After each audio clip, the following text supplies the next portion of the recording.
people to join in. Saludos a todas las que se están conectando. Muy buenos días. Greetings to everyone who's joining us. Good morning.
Bueno, ya con casi 70 participantes conectados. Well, almost 70 people have joined us now, so we will be starting with today's event. Good morning to everyone.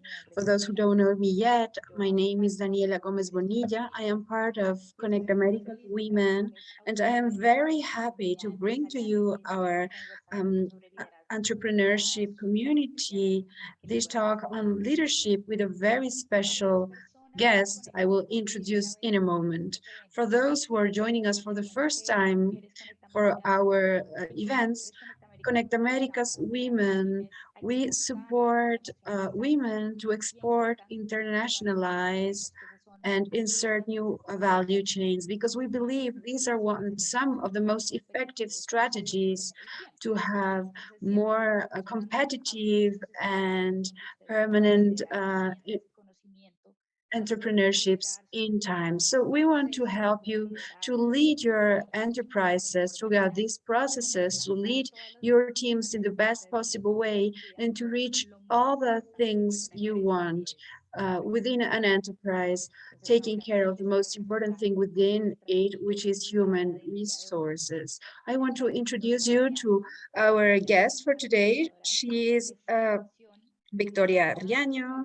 She has a long trajectory as leading and board managing from different enterprises in different areas in the real sector. She participates in Seguros Bolívar, Bolivar Securities, Asset Management, and Juanfe Association, many of them Colombian enterprises. She's Colombian just like I am. Maybe you will remember her because one of her most outstanding things, she was the president there. She, together with the human team she was leading at the time, she reached being in the top 5 place to work in Colombia and Latin America. She received the Portfolio Prize 2018 as the most responsible enterprise and leading the ranking for women to work. She was the first enterprise to receive the sustainability seal in Colombia, and many of you might have seen her around in the news in that time lapse. Her purpose is that there are more equitative and inclusive and conscious enterprises with more happy people working there for a sustainable world, and that is completely aligned with the essence of Conect Americas. And it's one of the reasons why we have brought her today to join us in this event. So before giving her the word, I would like to greet in a very special way all the participants of our program Growing Together in the Americas, where we meet weekly to learn about digital transformation and to remind all those present that in the end we will have a space for Q&A from Maria Victoria. So you can start writing all your questions on the Q&A box you will find in the lower part of your screen, and then we will take the list so we can open. Maria Victoria, welcome. Thank you very much for being here with us, for making this session possible. The floor is yours. Thank you very much for your introduction, Daniela. Thank you for the invitation. I am truly very happy to be here speaking to you. I know you've been through a whole process. You have had many challenges, and my purpose, just like you said, Daniela, is aligned with the one you are opening here. So I will be presenting, take notes, ask if there is something you don't understand. And in the end, we will have an open space, because the best thing is not that I will speaking, but that we can interact. So we will be done with the presentation, and then we will see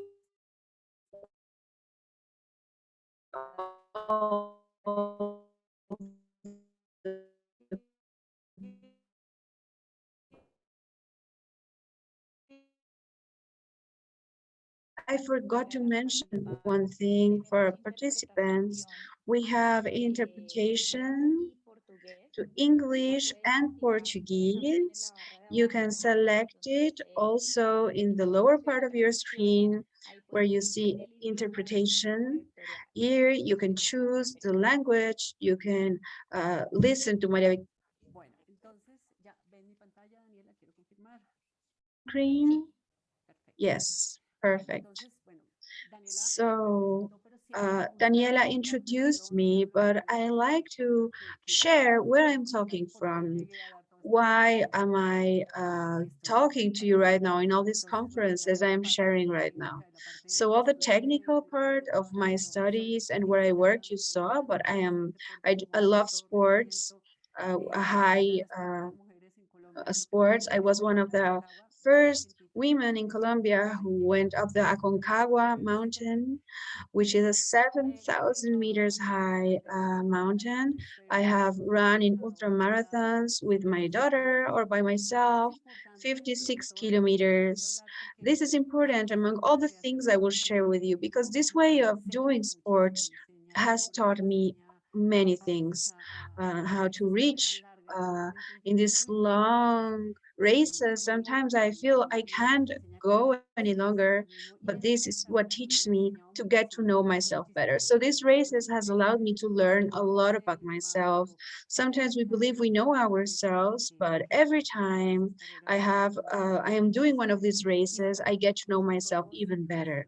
I have two children who are very beautiful, Paul and Joshua, Nicole and Joshua, and something I've loved throughout my career is to support their dreams, telling them, yes, we can do it. and each one of them is doing their own careers, doing sports as well, and that is also a whole discipline behind it. I worked in 33 years in the finance sector, hydrocarbon sector, and with all this recognition mentioned by Daniela before, I received in Equion Energy. We started in 2011. I started as president of the company. Equion Energy came out of the acquisition of British Columbia by a Canadian enterprise at the time, and then Talisman was bought by Versol. So we were associated with Colombian and Spanish Red Sol, and we started leading this enterprise in 2011 with everything, meaning that British Petrol was not like this work giver who was present, but they changed the name to Equion. Nobody knew it. So we went through a process which was quite challenging as group with a change of name or recognition we could have with this new brand versus the name we had with a lot of pride and great reputation and good practices in Colombia. But in 2011, 2012, when I was leading this enterprise, I said, we need to do this better. We cannot go on doing this leadership in a great hierarchy and arrogant way. I needed to do it in a different way. And in fact, we had two very complicated years because we couldn't reach all things we wanted to reach and we couldn't relate properly within the group. And I said, we need to do this better. So we started to create I I found the movement of conscious capitalism. From 2011, I was saying we need happy people leading from their being, relating in a much better way. And at that point, everyone was saying, okay, you're crazy, you're a woman, probably you're emotional. And they saw me in a strange kind of leadership. So from this company's vision, I started saying we wanted people passionate and happy, enjoying what they were doing. And I found this movement of conscious capitalism in the USA, and I realized that many of the enterprises there are doing it. I came back to Colombia and I said, if they're doing it, I can do it. So let's go for it. And I started developing this model of enterprise. Now it's called conscious leadership, where we want to reach out to other people. And when I stopped working in March 2020 from Equion, because it was given to Ecopetrol, the last field, I said, okay, I need to write about this. So I wrote the book, We Are All Leaders is the title. I will tell you more about the title in a moment. And I asked myself, so what went well? What can we put into this book? So we organized this book, which nowadays is even at the book fair, International Book Fair in Bogotá. We are offering it right now. And there are many tools of my story as a feminine leader in this ambience, but the story of a team who did it really well. We have testimonials, videos, how we were communicating, organizing, how we did the organization centered in being, and many things which were shared. You need to read and live the book, and also having it as a consultation book so all enterprises and leaderships can go back to it anytime. And nowadays I'm mentoring, coaching, I am studying P&L coaching. I've been studying for 2 years. I'm very happy to be able to continue with my purpose of going out, reaching out to people to generate more inclusive enterprises, working for people, for others. So the question are we all leaders? Where does it come from? Because we were working in a certain moment of my life, people were asking me, so who are leaders? Are they born? Are they made? And all this discussion we can find around leadership.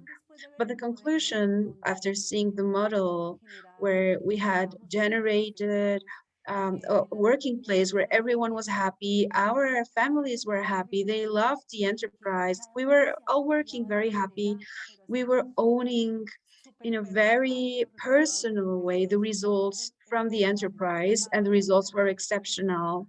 The head were putting higher and higher goals to reach, and we were even going beyond. I was writing the book with Thomas, who's a Brazilian man, and he is very much into the conscious capitalism movement in the USA. So when I was writing the book in 2020, I met him in a webinar and he said, "I'll write with you." And that was marvelous because I tell the story and he is bringing in all the knowledge, joining it with conscious capitalism experiences where you can see how this business case is linked with what they propose. And what he did, because I didn't want to work by myself, he interviewed many people in order to determine what had been so successful. And in one of these conversations we had, he said, it seems as if they were all owning the enterprise. They all speak in the same way. They all love the enterprise in the same way. They're fully aligned in communication. I would say they're all the owners of the enterprise. And then we determine that what is defining the success in the enterprise is that we all integrate, we appropriate the enterprise as if we were owners, and we start speaking of leadership within ourselves. Nevertheless, what our charge is, or are we at home? Are we in our communities, in the streets? We are always being watched, and we are watching constantly what others are doing as people. And if we really take in this place of leader, giving example, doing every time their best to do things in a better and better way, we become real leaders. And this is also for those of you who want to research more about the teal organizations. So you can see the color of the book is a teal, that turquoise, but the teal organizations, you can research more on this, can take us to this self gestionate organizations. You can see there are no hierarchies, but there is a network where people relate and everyone is putting their best and everyone knows what to do. So we were assessing ourselves from Equion, from these organizations where everyone knows what to do. I have an example with Mercedes, the woman who was bringing the coffee every morning. She was the leader of her coffee shop. She was managing the schedules. She was the cups were perfect, and she was looking after all of us every day, bringing us the coffee in the morning time, at the time, a specific time we wanted it. And she was the leader of her coffee, and she always did it in a very good way, and beyond good, she was really looking after us, pampering us. But when I start to speak in these conferences, and we speak of what we did in this organization, people read the book, look at the testimonials, and they say, is it true? Because we come from concepts and beliefs. Even before, when I studied management, we spoke of X theory of management, and I think that should already be gone because they are so out of date. And today I was asking leaders on, okay, I tell this story and people say, okay, but if what I have been doing for so long is working, which is working on results from fear of people, I don't know, something like that, I invite them to do something different. Let's look at some organizations which are more human focused, more focused on being and on well-being, and the results are evident immediately. Very often, I would love to invite you to do the same thing, to see the results. So then we find beliefs, limiting beliefs, which are present in our life, coming from our culture, education, the family where we live, all the things we have seen at home from our parents, they have taught us, enterprises where we have worked, we stay with all these sentences and concepts which we keep on repeating to ourselves, and we pretend they are true. I wrote some of them here, but each one of these enterprises can have different sentences. Which is a sentence which is stuck in our mind, and we keep on repeating. And the more we repeat it, the more we will find it. It's the same which happens in the countries, at home. If we keep on repeating bad news, that is what will keep on showing up in our personal way. We put in our mind, for example, I won't be able to do that. So that won't happen. So how much am I putting all these limiting beliefs into my head? At home, nobody's is happy. The work is bad. That's why you have to get paid for it. Enterprises don't look after people. Those kind of things you can find in your head. Now, as speaking to you, maybe they can start popping up. Which are these limiting beliefs as an enterprise or from leadership, as we have been learning, all of us, but also as people, we can identify these beliefs which are limiting. And if we are conscious or aware of where they're coming from, maybe it's not ours, but we were taught this. How can we change it? How we find a different way to do things? And besides this being something we repeat on a daily base, if something limiting and sabotaging thoughts come from our mind is limiting us. We have many thoughts throughout the day, and 90% or maybe more of these thoughts are thoughts which are limiting or are telling us, no, you cannot do this. This is not going to work out, and doubts arise. This comes from the essence of how we have coming in a historical way, very, very far away, where human beings had to protect themselves in order to survive and so on. But even nowadays, we live in the same way, trying to see what is going to go wrong so we can protect it. And the more we think it's going to go wrong, it will go wrong. And it's also coming up in the language we use. Something I found is called Humberto Maturana, a Chilean psychologist. He wrote this sentence, which I've always loved to share in conferences, because that is what we do. We live in a world which we create with our conversations. In each conversation, business, all things, our relationships and conversations we have. And in language, there is power and magic. There are special words that, even though they are daily, they concentrate this power. And here I have chosen some of the words selected. Beginner, in the beginner's mind, there are many possibilities. In the expert's mind, there are few. Being a beginner is a secret of art. And if we speak of being beginner, is being willing to learn from this talk, from the people who are around us, listening to others. When I think I know everything, all these apprenticeship possibilities of learning will close, and the possibilities of learning will be small, because the world is full of possibilities in each situation. To appreciate, it's like the sun which allows people to grow.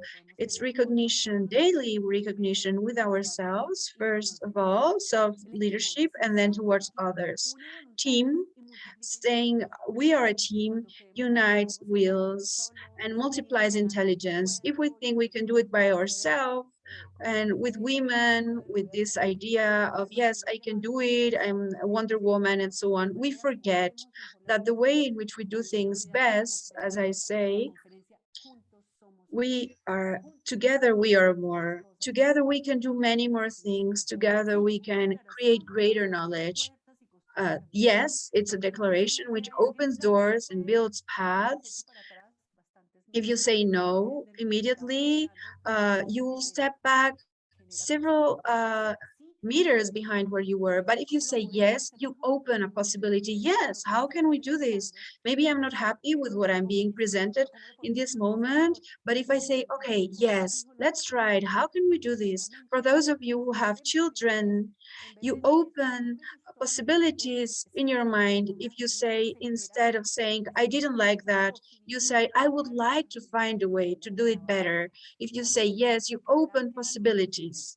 Possible, the last word, declaring that something is possible, brings down walls and builds bridges. When we say it is possible, we create a bridge, we create new ways of doing things. And when we think it's not possible, we close doors and possibilities. And of course, the most magical one for me is thank you. It brings to existence the recognition which allows us to relate in an inspiring ways with ourselves and life. I wake up every morning saying, yes, thank you to life. And I want to send more messages of thank you in my life. All things I have been speaking of so far is divided in different things, and we will see them in this following way. How would be this conscious business, this conscious way of acting for businesses and enterprises, which I call conscious business? It starts from me, this conscious leadership, this consciousness of myself, which is followed by us when we create a team as organization, when we engage as a group with a purpose of what we do, with a culture, with a way of behaving which identifies us in order to go towards the others. We call them related parts, interested parts, the parts which make our business or our purpose to be true, because together we are more. And in this way, we transform lives. So we start from this me, this leadership, this conscious leadership, and we start by freeing ourselves with this consciousness of our being. Sometimes this is the hardest work we have, which is to go within ourselves. And when we do that, sometimes we can be very rough. In all my processes, my coaching and mentoring processes, the most difficult thing to me is to see how people are so hard criticizing, being destructive with ourselves and using hard words against ourselves because we express it or we say it. Oh, I'm so stupid. Oh, I did this really bad. I should have done it better. And we are really tough with ourselves. Very often in these sessions I ask the patients, would you say that to me? Would you say that to your inner child, or if you have a child in front of you? So why are you saying that to yourself? So speak to yourself in the way you would speak to someone you love. Be kind, be loving with yourself, so you can create from there and not from being tough with yourself constantly. You need to be courageous to be yourself, to go within yourself and be conscious of who you are. And with that consciousness of who you are, it's not like there are good or bad things and we shouldn't be judging ourselves, but rather having a consciousness and saying, okay, I don't like this, I want to do it better, I want to be better in order to reach my goal. And this is a tool I'm sharing with you. These 2 first years I was speaking of, when we were very difficult process in the organization, we couldn't reach our goals and so on. I found some consultants from CLS. You can see it in the website, and they spoke of the breakthrough model. And I learned something which has been very useful for life, about consciousness, and it's this circle, this graphic here.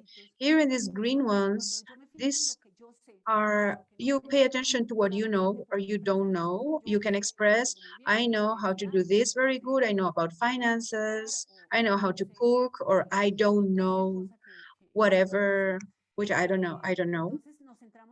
So we focus on this world, which is a limited and small world, definitely. But when we open up to listen, we open our curiosity, we are open to being beginners, to be humble.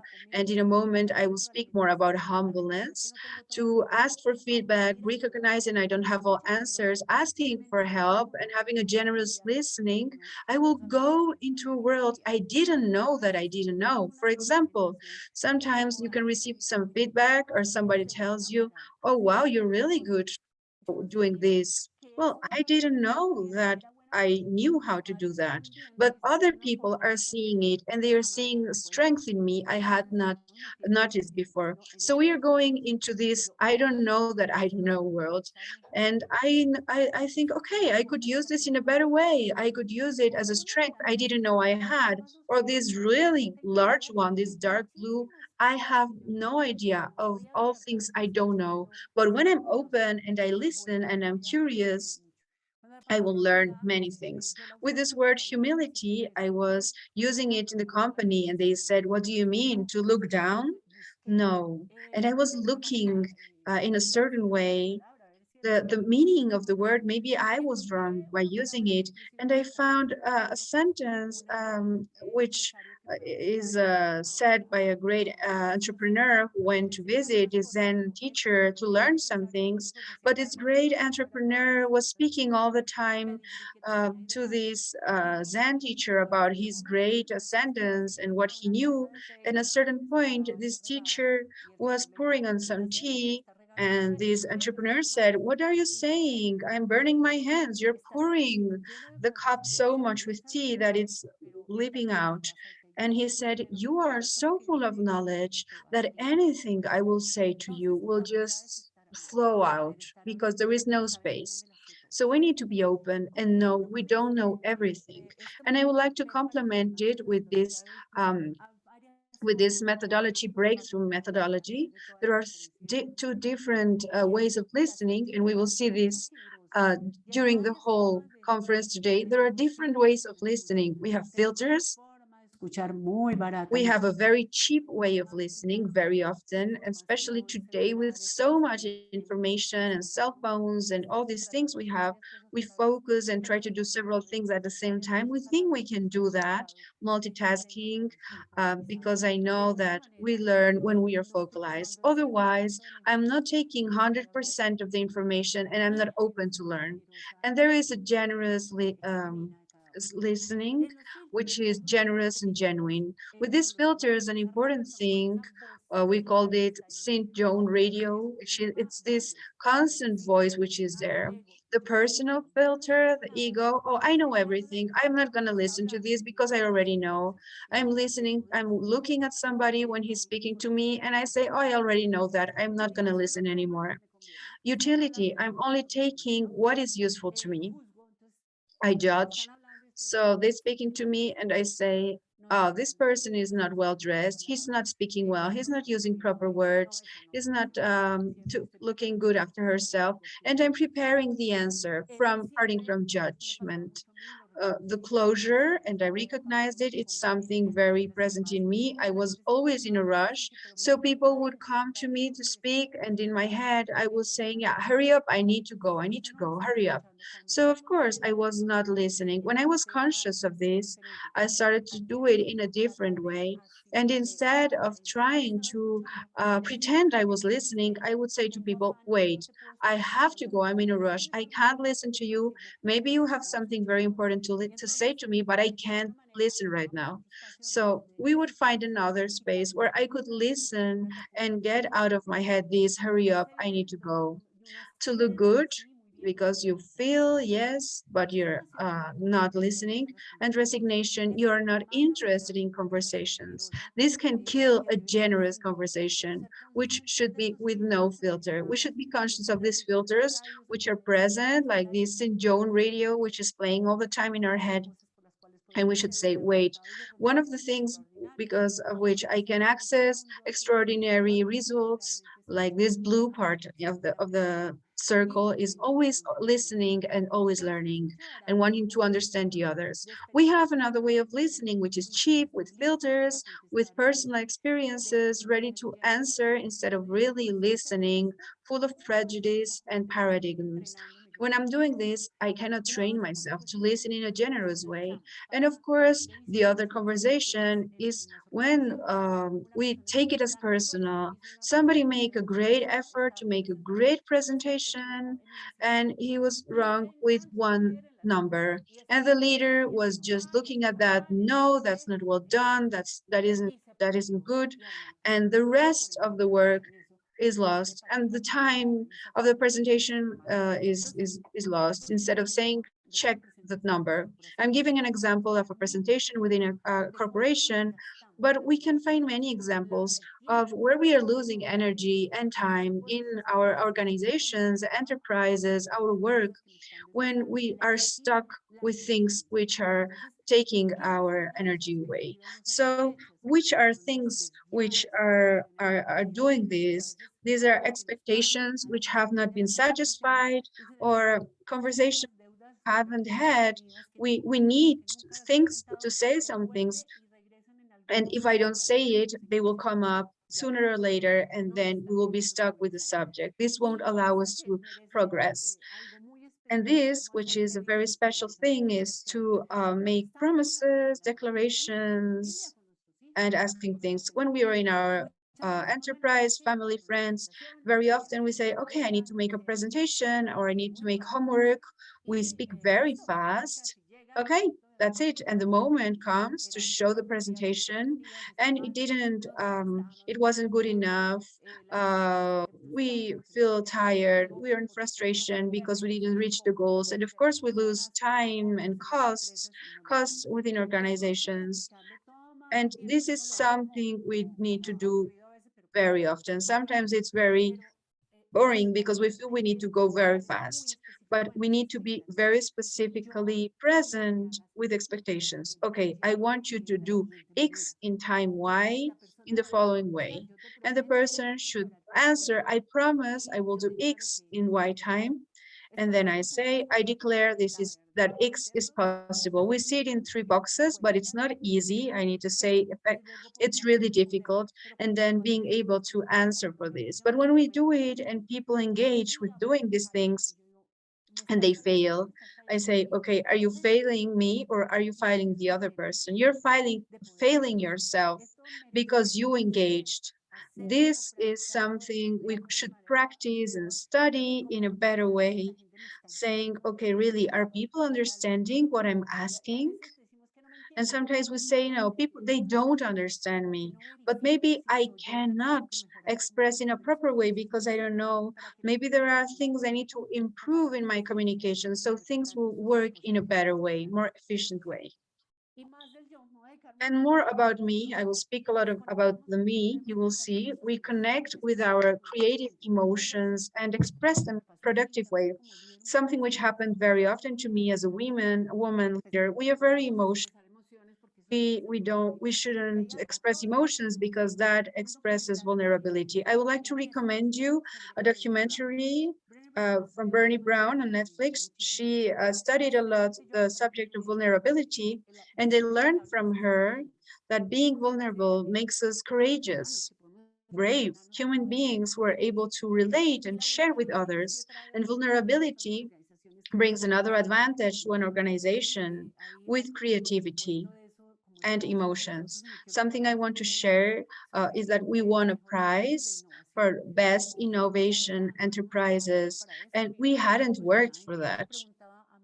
And I was asking my vice president for human resources, talent resources. We didn't understand so well where this was coming there from, but people, when they were feeling free to express their ideas, their vulnerabilities, this was creating spaces of innovation and creativity. And really, all the things we did, all these challenges we had within our enterprises on a technical, social, sustainability level needed a lot of creativity. And we did it really well. And we discovered it was because of this. In fact, one of the challenges in one of the chapters is called Thank You for Letting Us Be, because we respected them in the way they were respecting what they had to bring to the company. So I can wake up every day to connect with my emotions of survival, like doubt, fear, insecurity, anxiety, sadness, worry, complain. We complain so much, we lose so much energy in this. And what am I creating in the spaces I share with other people? If I wake up, if I get there and I say, oh, look, they killed this person or they robbed this person or the fear is everywhere, what am I doing with my family, with myself, with the people around me, with my working pulse? I think we need to look into this. When are we complaining so much? We really lose a lot of energy and costs with complaint. When we connect with creative emotions like gratitude, inspiration, joy, trust, love, kindness, patience, compassion, we can create a different way, a different attitude, a different energy, and definitely it's an energy which is much more productive.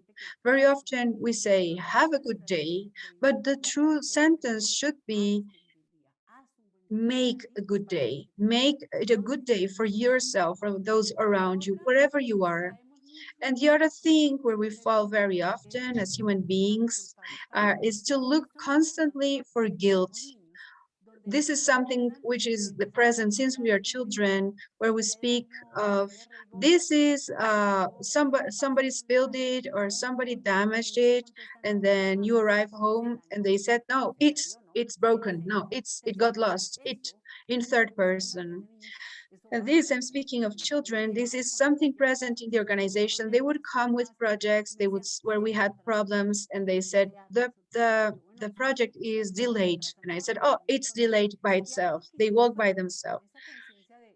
And with this consciousness of, yes, it's happening by itself, and people were laughing about it, we were speaking in third person. We started assuming it in first person because they were not happening by themselves, looking for the guilt of somebody else. But as a team, we would assume the responsibility. We would say, okay, this is out of my hands. I couldn't work with this. This is not working well, so it's delayed because of us as a team.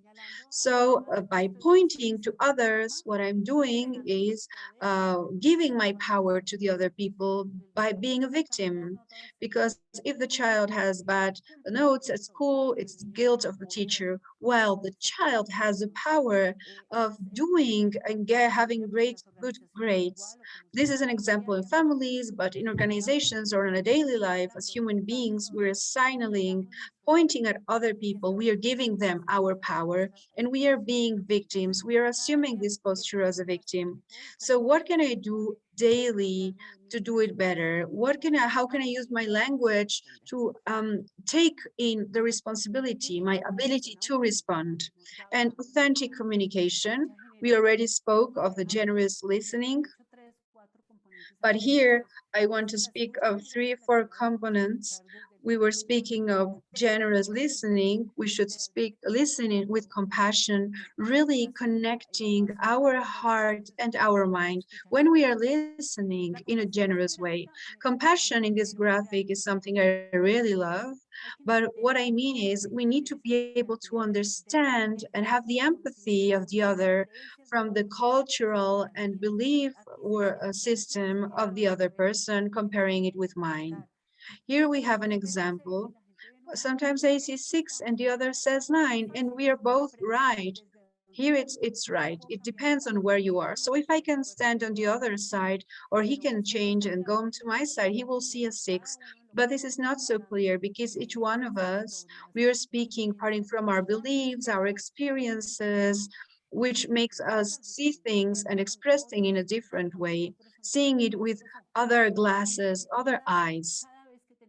And hopefully, every time we have this relationship, let's look at the person and try to understand why is he saying this, and trying to go in deeper before judging or getting locked in different discussions and fights, because this is the result of so many wars between countries. It's because we cannot understand others with empathy. So it's not about compassion as, oh, you poor guy. It's something which goes beyond empathy or putting yourself in the other person's shoes, but it's being conscious of the other person's reality. And very often I had discussions within communities, and I saw this judgment towards the enterprise. And I said to people, if I had the information that you had, if I had um, listened to companies saying that they are really bad companies since I was a child, and I would have had the same information you have, I would have your same opinion. So how are we going to communicate in a different way? Me as a great president of this company, but finding other words in order to have the message come to the people, and allowing them to understand where this information is coming from, where these words are coming from, and so on. Coherence. It's very important to be coherent. Are you coherent? Yes, I am. It's not only about on where we think, so there will be consistent. But something I learned in life is that I don't care if people speak of me, but in our authenticity, a characteristic of people and of leaders, sometimes we express in a different way, or we have some different ways of acting which don't show what I'm really thinking. So I need to verify, is what I think, what I feel, what I say really aligned? Are people seeing this? Am I really communicating with my actions and with all I want? And sometimes we are not well interpreted. And I'm pointing the other saying, you're misunderstanding me, but we need to go back to ourselves and say, okay, what do I need to adjust so the other won't misunderstand me? And my message can come through my actions and my words or my company's uh, representation. And this is something important, and this is why I'm putting it aside, and it's to look after the others. So when we say, we speak of care, when I care uh, for something which is really precious, like a child, or a precious thing which is given to me, or I look after myself, I take care of myself or others, with this word care, is to really pay attention to myself, that I am well, my self-care in all the contexts, emotional, physical, and so on. And my things I need to look after, I need to take care in order to do them better. And this will make an impact on the others around me because I will take care of them and they will take care of me. They will come to me and say, hey, are you okay? And from the HCE, where the companies where I had been working and places where you can have many accidents. This is a campaign with it, with children. So those who would go to work would see the children's hands and they would look after their hands and take good care so they wouldn't have any accidents.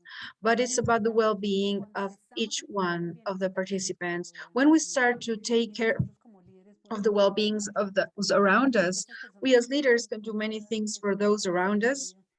They feel understood, they feel loved, and they give you their soul to work, and they will create incredible results because we wanted them to go back in peace home to hold their loved ones in their arms. Because if you arrive tired home without any energy or time to share with your family, generating a negative emotion, communication, what do you think will happen with that family? The child will also be tired and will be the same attitude at school. We will find bullying and these kind of situations. The family as such will also be full of this energy, which will become a snowball or a chain where we are not taking the best of ourselves. When we are looking after our people and we are make sure they come back in peace home to hold the loved ones in their arms, in peace in their emotions, because we are taking care of each other in that way. There are beautiful things happening in families, and I want to show you right now, and you will find in the book, within the testimonials of the children of these workers, how we were teaching them something beyond the purpose of the company. There is something here which is happening really often. I've already spoken a lot about the me, but I think it's important in this session, is that sometimes we are with a control issue and we need to control a lot as women. We are always trying to have everything under control at home. Sometimes they try to help us, but we do it ourselves. So within companies, we have the same thing happening. So we need to think, okay, so what am I going to do? Am I going to have the control unilateral or a mutual apprenticeship? When I don't know what to say, I don't know what to do. We become obsessed with control. This is what happens in organizations at home. What do I mean by unilateral control? I don't share goals. I'm always trying to win over the others. I only show facts which support my ideas or other facts which could not support them. And I repress my emotions because I am completely rational. I am objective and I see things the way they are. The others are not rational. The others have a closed mind. They cannot support me in any way. I am the one who can do everything. They don't see the truth, but I have all the truth and I know how to act. And finally, we create fear, and fear is the one which is motivating.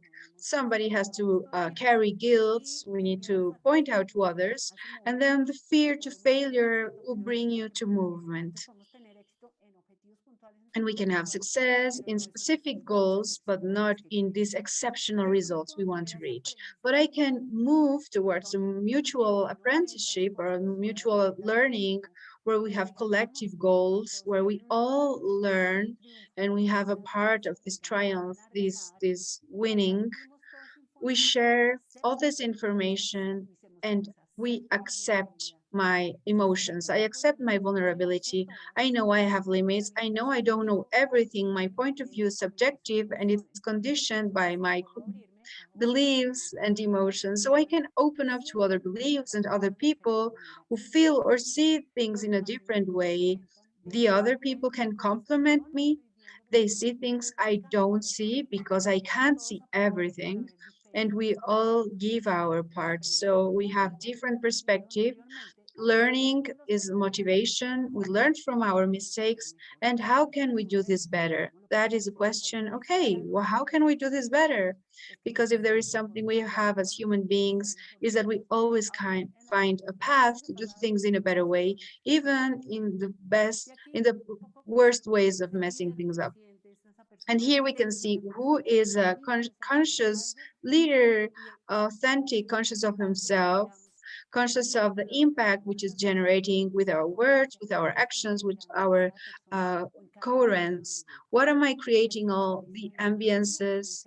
He is a protagonist, he's not a victim, he's not pointing out to other people, I'm the protagonist.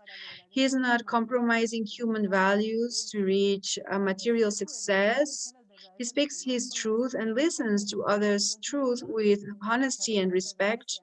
It's not only my truth, I can learn from others and their truth, the authentic communication. He looks for creative solutions for places where things we don't agree on. Sometimes people would come to say, I don't agree with that. And I would say, oh, I believe you 50. And when I said that, I didn't mean to disrespect the person, but to respect it. So you come to tell me something you had discussion you had with another person, I will listen to your 50. If the other person would have come first, you would felt respected if I said the same thing to you. So let me listen to both parts so I can look which is the best way to solve this. So I believe you 50 is a very famous thing when they came to talk to me at my office. You connect with their emotions and expresses in a productive way, gives example and gives himself with passion and purpose. As a leader, we are all leaders. I want to do my job really good, to serve the coffee or to find people or to publish a book or being a father, a mother, being an example in my community. So to give yourself with passion and purpose, to knowing how to ask, engage, and recognize the effort of all the people, always recognize. And this impact we generate, this is one of the letters which was written by one of the daughters of the workers. And I always put it because for me, it was a consciousness of how my words or what we are doing as an organization, this way of having people come in peace to their place was being received in this way at home. When she wrote this, she was 10 years old. We asked the children in purpose to an exercise, what does it mean to your father or mother to work for Equion Energy? And we asked both those who were working for us directly but also those who were hired. She says, Ekian never thinks of themselves, but they're always looking for the best for the others. But they show us values which we need to use in our daily life. So my father, who is part of this great family, Ekian, has taught me the value of solidarity, honesty, respect, kindness, and many more values but also he teaches us that we have to do everything together because we can together make out of this world a better world. When I saw this written by a girl, 10-year-old girl, I said, oh, I'm very happy that what I'm saying, the good things I'm saying are coming to the homes, but the consciousness of the way these children, 3 and 4 years old, were receiving this, they were drawing hearts and suns and care and love. And this was one of the greatest satisfactions I've had as a leader in my life, to see how children thought of us. And I will go faster now. We will go to the us. I stopped really a lot in the I in this part of the leadership to release this feminine leadership. And I go to the us now, because together we can do it better, and we join it through our culture, and cultural these standards of behavior which are tangible, the actives. When you go into an organization, a country, when you go from the US to Colombia or to Costa Rica or to Brazil or whatever we are, it's different. Countries are different because people behave in a different way, parting from their stories, their beliefs, and their past. And it's the same thing which happens within companies and families. And those who create a culture are leaders. And we create it through the way we speak. This I translated it from the English, but from the moment we open our mouth. But from the moment we speak, we pronounce the words. So these are the qualities of a conscious culture which go along with the qualities of a conscious leader I was speaking of a moment ago.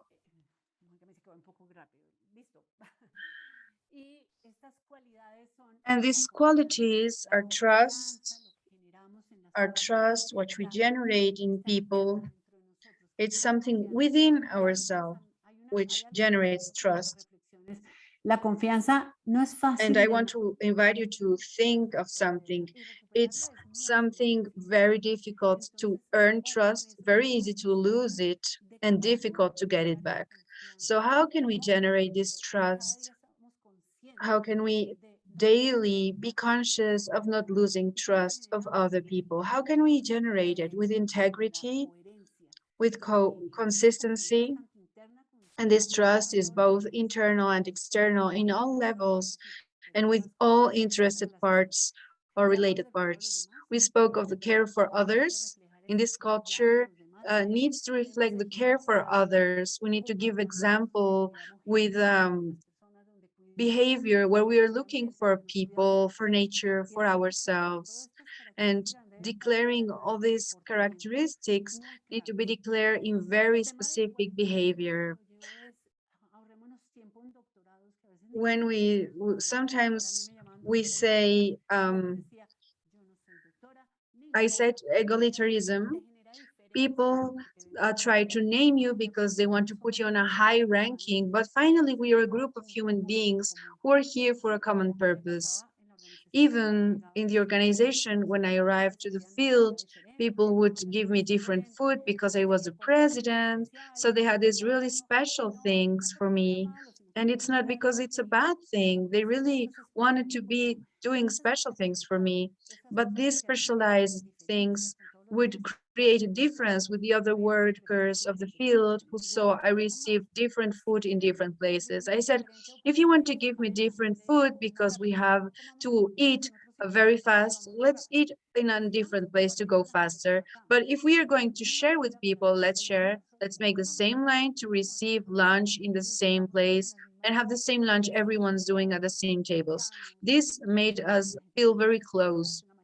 People could express themselves in a closer way, and this would generate trust, transparency with no secrets. You need to communicate and communicate with transparency. Even y no tengo información. I didn't know something, and not even the leading board had the information, and from Spain, and the head board from Ecopetrol and so on. And I had to say, I don't know. Really, I don't know. It's not like I had to pretend something I knew. We need to build together information with transparency. Integrity, I already said that. to look after things I say. If I promise something, you need to do it, especially if you're leading a company. These positions, which are much more visible, if as a person, you need visible person, you start failing in what you promise in your words, or you start behaving in a bad way, people, this will start to happen in the rest of the enterprise. Have you heard this sentence of you look like your boss? So this will get down to the children. Innovation, respect for ideas, incentivizing people to create, to express. An idea can be valid today, tomorrow it won't, but allow people to be in a creative mode and not punishing because something's not working, but trying to have this creative space. Rituals and symbols. It's something very present in families, in countries, how we celebrate Christmas and all these different rituals we have in different countries. We always have rituals within families and groups. Nowadays, I have groups in university and school. We have these celebrations and rituals which make us come together as people, showing the best part of ourselves.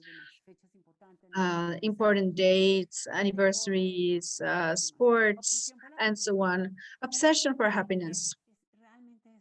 This is really think of how we are happy. And when we are happier, we will be more successful. We won't think of the utopia of happiness. No, let's just enjoy what we do, enjoy our job.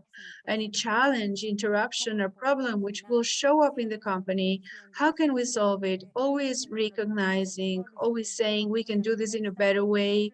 We will go through this and surprising with small details constantly those who are around us, and this will make a better life for us, and we'll have these organizations to be better, generating and producing much more. This is all of this I'm going to show you. It will produce also a cash flow. Respecting individuality and finding the potential of each one of us to develop it. And this is why I wanted to speak of how to manage talent instead of human resources. And a very important thing is recognition. I said people are here, so people will work, uh, but I learned to appreciate and recognize with these races, with this 56 kilometers race. I said before, my mind was saying, you won't be able to make it. It's going to be too hard. And I said, okay, I'm going to enjoy it, even if I only run 10 or 20 kilometers. And this race, everybody starts running. It's an emblematic race in Cape Town in South Africa. And I was saying all the time to myself, you look well, everything's gonna go up. You look up, and all the time, the recognition during 7 hours running. And I said, okay, I made it. I made it in a race I was not prepared for. I could run 56 kilometers. My body was really well.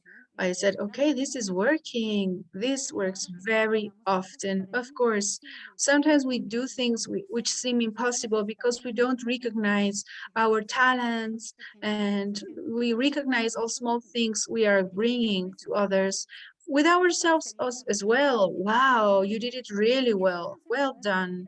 This is empowering us to go to the next meeting and the next negotiation and do it better, also with those around us.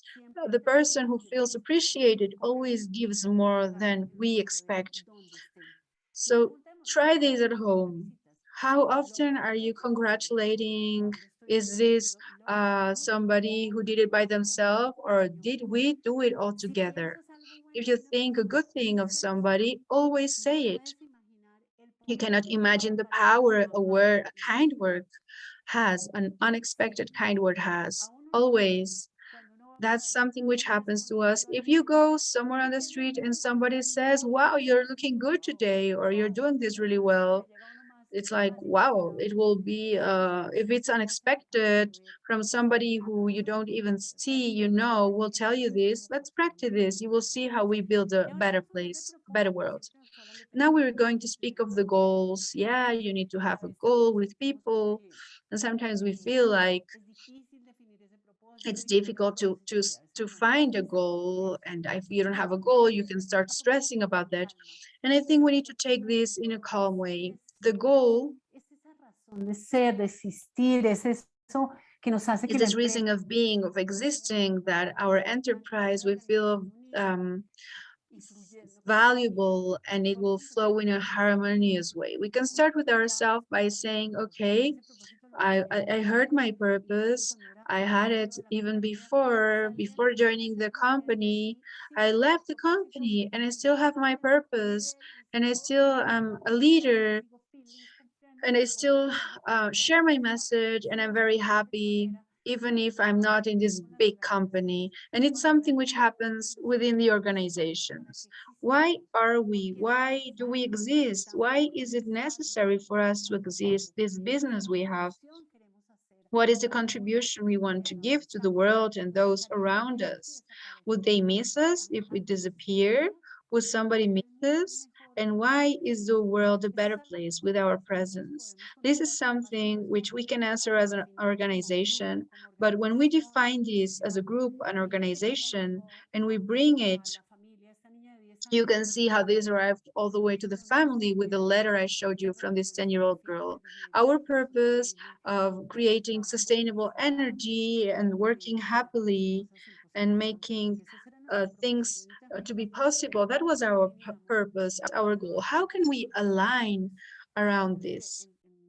Even in the last year, when I was giving my last field to Ecopetrol, we could have done it in a wrong way because we were going to lose our job. We would not continue as a group, but we continued in another way because we're in many different places now. And finally, we managed to deliver everything in a perfect way. Nowadays, they miss us. We put our track in the industry, and we are still having an impact. And joined from this us, we go to the others, to the related parts, to the parts which make our business possible to transform lives. And these leaders go beyond the own interests of our own business to create a positive impact in everyone. We need to look after all the interested parts in the same way we are looking after ourselves and those who are working directly for us. Interested parts as employees, as associates, communities, authorities, families, and nature. It's interesting to have families here. When we take it in account, we start to communicate more with families, and families will start surrounding us because we are integral beings, and nature is part of creating these action plans if we look at it as a being. If we grow together with these interest groups, this virtuous circle starts growing, and we look for synergies and we support each other, especially in crisis areas when the petroleum went down. That was the only company which generated utilities, and everybody started looking at our model. What is it they're doing? We were sharing practices and generating exceptional results with this win-win-win model. We can all define a sustainable model. We speak of sustainability, and when we manage smaller businesses, we people are always pointing at the big enterprise, extractivist one. We are always pointing up while we all can define a sustainable model. Here I give an example very fast of a market shop, the neighborhood, where we can have a higher purpose, in this case, giving well-being to the community through quality products. Then we have the interested parts, employees, clients, providers, neighbors, authorities, family. Then I can define a culture. Which are my values? How do I behave? What do I want to declare, write, say, even to my clients, to everyone? I like to show interest for my clients. I greet, I smile, I look after their care. I choose well which products I'm going to sell. I respect, there is equity. I have a nice decor at my business. And of course, I show my engagement with nature. I have I choose very well which products I'm going to use. You have a space where you can put the plastics and separate the garbage, and this can be reused, planting trees and so on. But as a group, so maybe this small shop at a neighborhood has an owner and has 3 employees, but they can show their neighbors and communities how they can be. And then I have the me. My purpose can have a better world with conscious leaders looking after their people, family, interesting groups, generating well-being, happiness, and results. Interested parts, family, neighbors, friends, colleagues, and so on. Always thinking of giving the best of me with generosity, my culture, which are the values which move me, taking care, serving, not judging, compassion, respect and inclusion. And how do I have my actions to look after nature? What do I do at home? I separate the garbage. Also, when I went to print the book, I was looking for a responsible paper, which enterprise was going to print it, an enterprise who's doing it really well with their employees. I was researching on the leader, are employees happy? Who is going to print the book? Is the person who's going to print happy? And I really well in a company from Colombia. And then the garbage management at home, and recycling. I'm looking after possibilities, looking for possibilities of doing this better and better. So something I learned throughout all things I learned is that true sustainability means to inspire conscious leaders who look after people and their families and create a positive chain of good human beings who look after themselves, others, and nature. Do you imagine a world where everyone would act like this? It would be a marvelous world, and we wouldn't have to be mending things. And a sentence which fills me great is from Mother Teresa, with which I close the book. I can do things you can't. You can do things I can't, but together we can do great things together. So those are the words of Mother Teresa, and this dandelion flower, when you blow, the seeds are glowing through the wind. So with each person who listens to me and each one of my actions, and each one of my people who read my book, and all the persons who work at Equion, we are spreading these seeds to build a better world. Thank you very much for listening to me. We open now for questions. I don't know how this is going to be. You can find the book in this website, in our social media, María Victoria Riaño. This is how you can find me in different social media to send me any message. So thank you very much. Are there any questions? Excuse me if I was really fast. Muchas gracias, María Victoria. Bueno, empezamos entonces con las Thank you very preguntas. much, Maria Victoria. We will start En with the Q&A tenemos questions. una In the pregunta Q&A, de we Melba have a Mora question que nos from dice, Melba ¿cuál Mora, es who la cultura says, when there is empresarial a por un largo culture, a tiempo business, y a cómo company empezar a culture hacer el for a cambio long y motivar a time, toda la how can we empresa a start cambiar? to change and motivate the whole enterprise to change? Here I will suppose something is that there is a long-term culture with which you are not happy, because if you were happy with the culture, you'd need to reaffirm it more and represent it and communicate it better, to put some infograms of which one of these behaviors is representing something. But if I assume there is something you want to change, it starts by the conversations we call the focus groups of what we admire when we have these models of behaviors. Within a team, we can say, what are we admiring within the group or from other people? And if we admire this, if I admire this in other people, how can we do it? And we can start to communicate these behaviors. For example, to look in a genuine way after others. What does it mean to look after others? What does integrity mean? And we speak very often about this as a value, and the definitions of integrity can be different to each and every one. What does this excellent behavior mean? What does well-being behavior means? I call it infogram, and making these videos of declarations of each one of them. We need to do this over and over again. Nowadays, we can make videos, record testimonials, come together, recognize each one of these values, of these behaviors.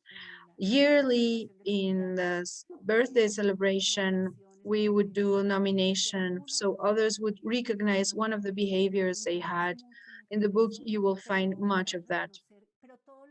But you need to recognize it and see it yearly, especially give example with what you say, what you do with each person.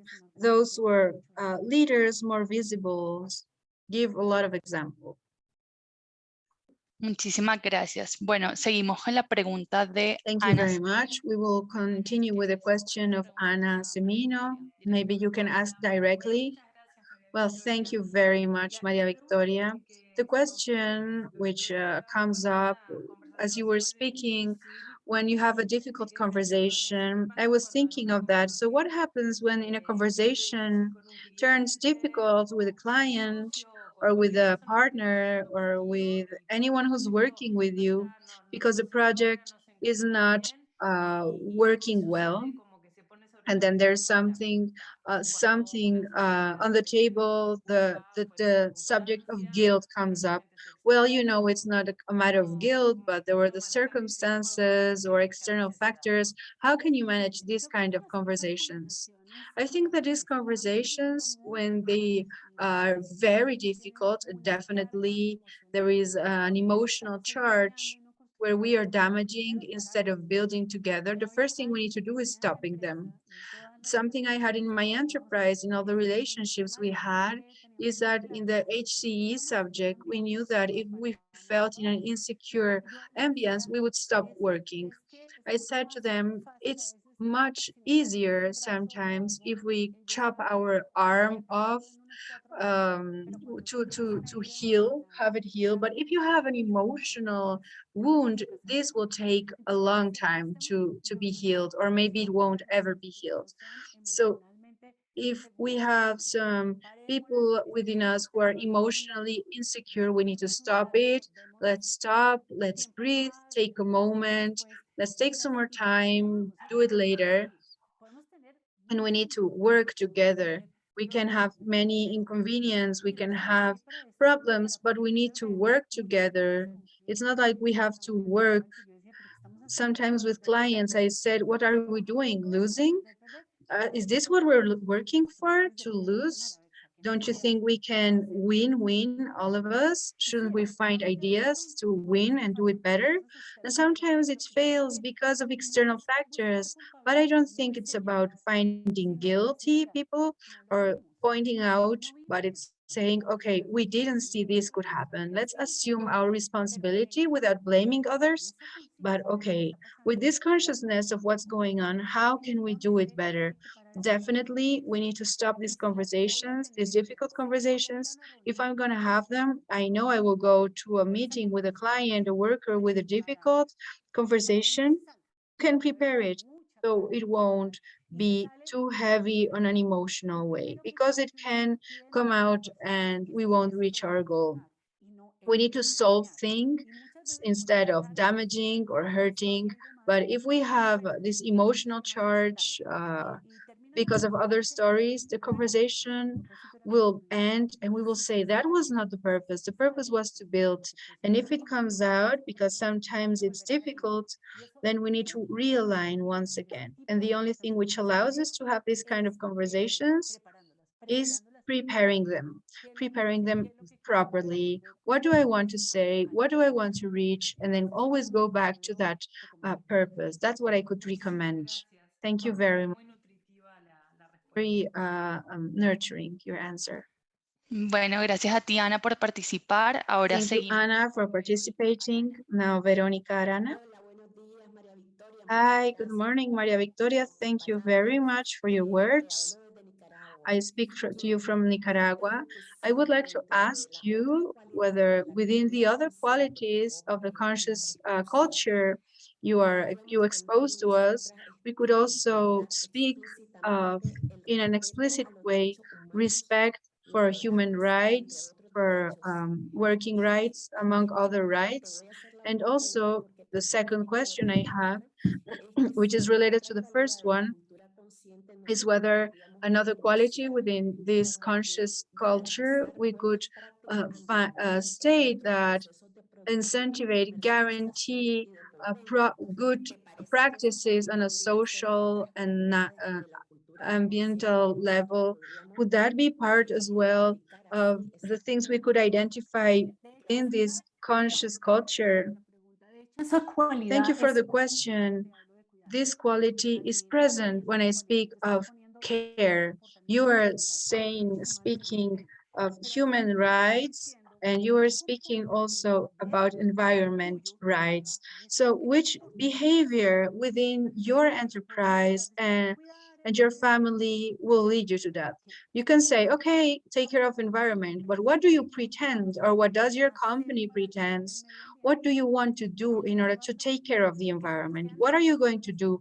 Because stay in really wide and trending sentences like, yes, we are an equitative enterprise, we are working for climate change, but that does not mean they're actually looking after the environment or human rights.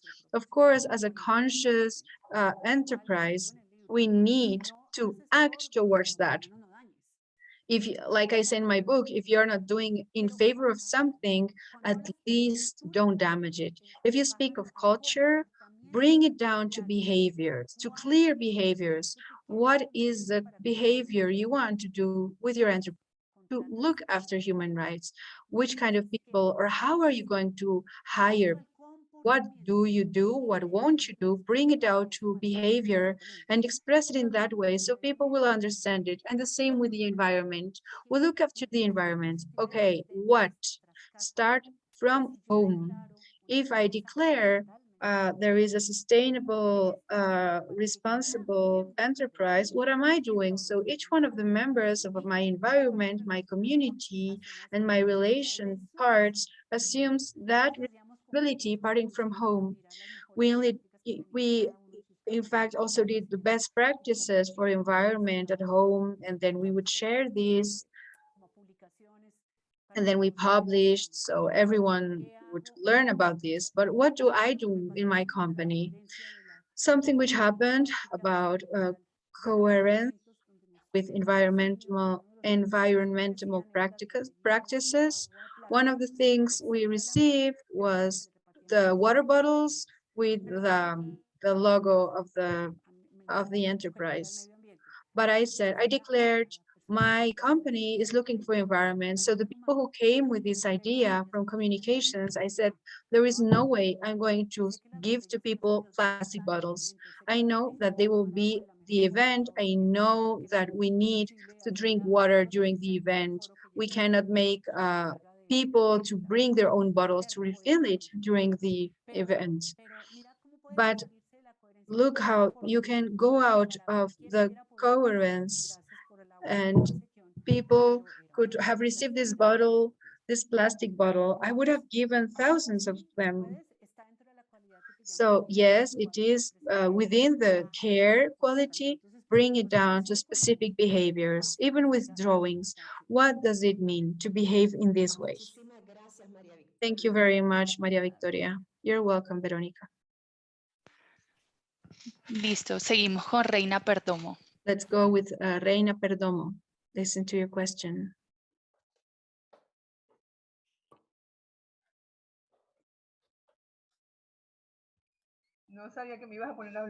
I didn't know you were going to invite me to talk. Thank you.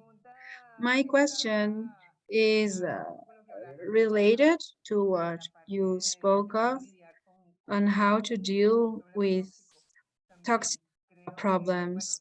I also believe I have some innovative ideas, and one of the things I have faced are leaders who are really alienating and very difficult, not to convince, but to take to a conscious, which I have some propositions of design thinking. I imagine you know probably a lot from the body. So this has been really difficult, especially because I'm in Venezuela. There are many things here, you know, which are present, but the situation is that I try to find an entry point to this leadership, which is very difficult. So which kind of things could you recommend to help me? Thank you. Your talk is marvelous. Thank you very much. And here I start to connect with you from the information and the beliefs I have from Venezuela. But of course, when you say I work in Venezuela with all of this, I say, wow, I admire you that you're doing it there, because there are things from base which are taking you to a behavior within a country, which is what we receive. I'm also taking information we receive, which is difficult to develop that. But in a certain point, something which happens to me when I come with all of this, don't think that today the talk enjoys this a lot and you take something, but sometimes I arrive to places and people say, wow, what is this crazy woman saying?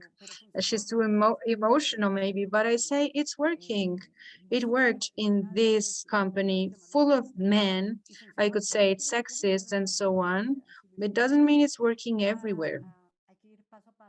We need to go step by step, convinced of your own purpose, always managing communication. But on the other side, looking at the empathy and compassion I was speaking of, who are you speaking to, and what is the situation of the person you're speaking to? Because people can't be worried because of other things instead of going on advancing with this. And we need to go on, continue building. And the experience I have can be the same you have. We go step by step, and we will find the people who will buy the book and read it, listen to me, will write me, people who are interested. I've given books to many great leaders. I don't know whether they have read it or not. Sometimes I find organizations and great leaders who are stuck in what they do. And one of them replied to me, so, but things are working to me. Why should I change? A great leader. And I said, try it. I can help you. But for a man who's 60 something years old, almost 70, who has been leading his enterprise, great enterprise in Colombia during all life, he's having problems to see results nowadays. But he replied me in this way. And I said, of course, it depends on whether he wants. You need to start giving something from yourself in order to change. But you cannot call me as a consultant to say, okay, give me a magic wand and do something so it will change, because I won't change. He has to do it as a visible leader from the company, as owner.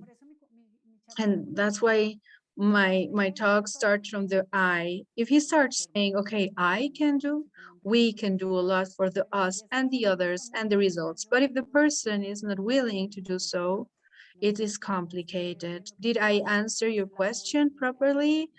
This is part of experience. Yes, thank you. Really, yes.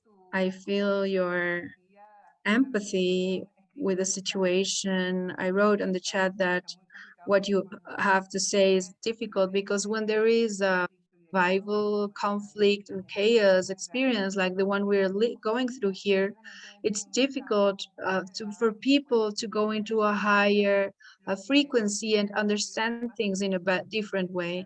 What you just said is something which I have found. There is a resistance, and then people start attacking what is being proposed in a wider way, because the survival mode is bringing people to close and to stay in what they know. So it's difficult to innovate and to bring it to other levels. So yes, the situation, it's not worth going deeper into this, because many of you already know the situation of Venezuela.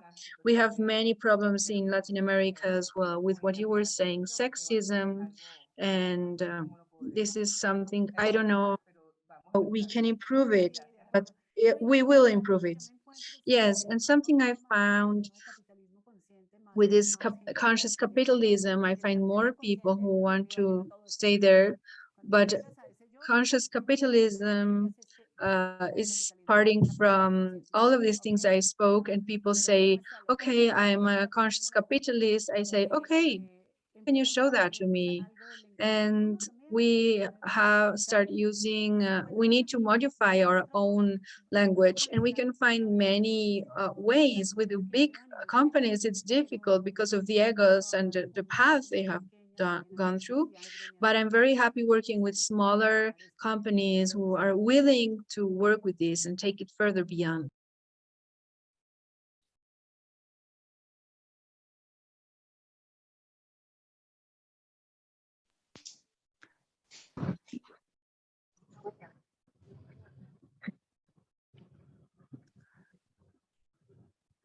Te estamos escuchando, Yadira, We are puedes. listening to you, Jadira.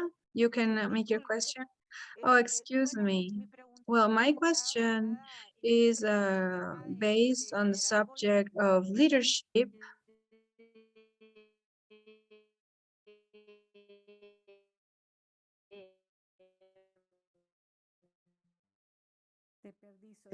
We lost you. We can hear you. Perdón, Yadira, te perdí por un momento. Yadira, we lost you for a moment. Could you repeat the question? I am driving. Maybe that's why you can't hear me well. Yes, I can hear you now.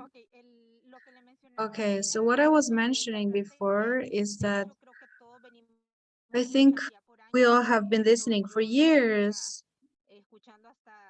What I had heard when I was working for a private company, and then with my enterprise, that the client is always right. And also looking, one of my questions of the woman who asked about the conflicts and how we can manage it, and the consciousness of our coworkers.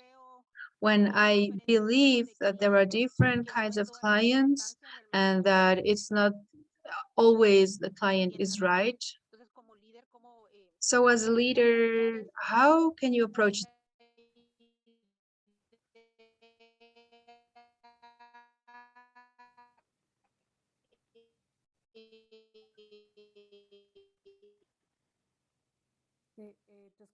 I'm sorry, I think I can't hear you. No, the signal is really, really bad.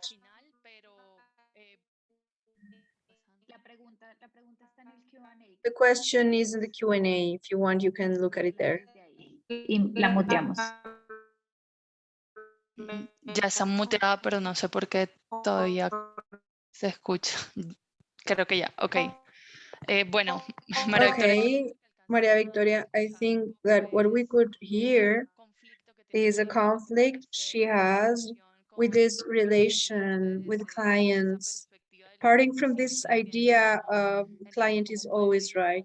So how can she as a leader in some way attend that conflict when she knows that the client isn't right in all the cases? Okay, so let's start from the sentence, the client is always right. That starts from the ego, and we're always lost there. And when we are acting as people or as organizations from the ego, right? Parting from there is a relation who's already kind of lost. So let's that on the side. That doesn't matter. What do we want to do for our clients? What do we want our clients to receive from us? And very often the clients will come back with complaints, maybe because of, I said it in my talk, because the client has an idea, they want to receive this product with these characteristics and this level of satisfaction. This is what it has in his mind, or what we sold or oversold, this level of satisfaction we want this client to have. So we need to see what is it we want in this service or product, with which expectation are we selling. When we are making publicity, and sometimes we can oversell ourselves, and the client will say, but that's not what you told me. It's not because he is or he isn't right, but see whether his insatisfaction is true because of the product, or is he not satisfied because I didn't offer something and he had that idea. So we should listen more than with the concept the client is right or not. It's more that I always can being said to me. And when something goes wrong or somebody's complaining, we can try to go and see, okay, I can learn how to communicate in a better way. Maybe I'm not being clear in the satisfaction level, what they can expect from me. Or yes, I can improve my product. That's a good idea. Through complaint, I receive a good idea. But if you stay in the ego, who's right? No, we won't be able to build. Yes, we should put that aside and look what wants to be transmitted, satisfaction level do you want to have from your clients, listening to them. And then when you have someone who wants rather do, instead of building with you with a non-fundamented complaint, you also need to have that difficult conversation with the client. It's not about you being right or me being right. It's rather, I want to listen to you, but if I need to prepare fastly the difficult conversation, but definitely you need to prepare it. Listo, María Victoria, muchísimas gracias. Thank you very much, Maria Victoria. And now to close, we have a last question from Adriana Lopez. She has no mic, but I will read it. The question is, how can you start to change the mentality of employees when they don't want to stay in their own functions, but they want to go into other people's working place? The example she says is that her buying staff also wants to sell, so they don't do properly the tasks they need to look after. So what can she do as leader so this function crossing won't take place where the effort is lost? I spoke a lot about talent management, when we need to do talent management to see which one is a talent each one of the employees has and why do they want to be there. This time of logistic is fascinating world. Many people love that. In this race I spoke to you about, this Argentinian wants to do it. This man wants to do it because he loves all this logistic with walking and training and everything. And he's really proud because he wants everything to be perfect with great attention. So we need to find the talent and the taste of each one of them.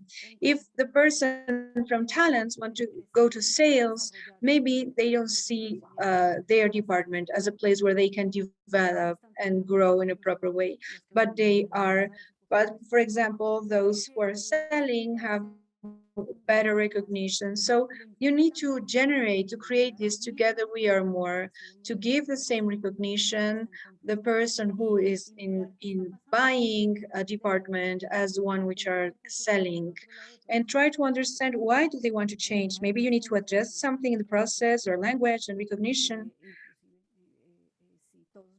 Even if they are all selling, so who's getting for their task? There must be something calling them in the other side, maybe in recognition or economically, or having a more important place within the company, but the one who's selling would not be able to sell if the other one isn't buying. So you need to find this common purpose, to see the group, understanding, recognizing all the tasks within the logistic, and so on. This is what I could reply right away. Buenísimo, Victoria, muchísimas gracias. Thank you very much, Victoria. So now with this, we will close our Q&A session for today. And I want to thank you, all of you, to be connected. I hope these sessions will help you to enrich your companies and that you can grow also more as women. Thank you very much, Victoria, for sharing all this knowledge with us today. And of course, putting it in your book, which is really good. I highly recommend it. Thank you very much to everyone. Thank you very much to everyone. Thank you for listening to me. Have an excellent day. May you collect many smiles today. Big hug to everyone. Abrazo, María Victoria, muchísimas gracias. Thank you very much, María Victoria.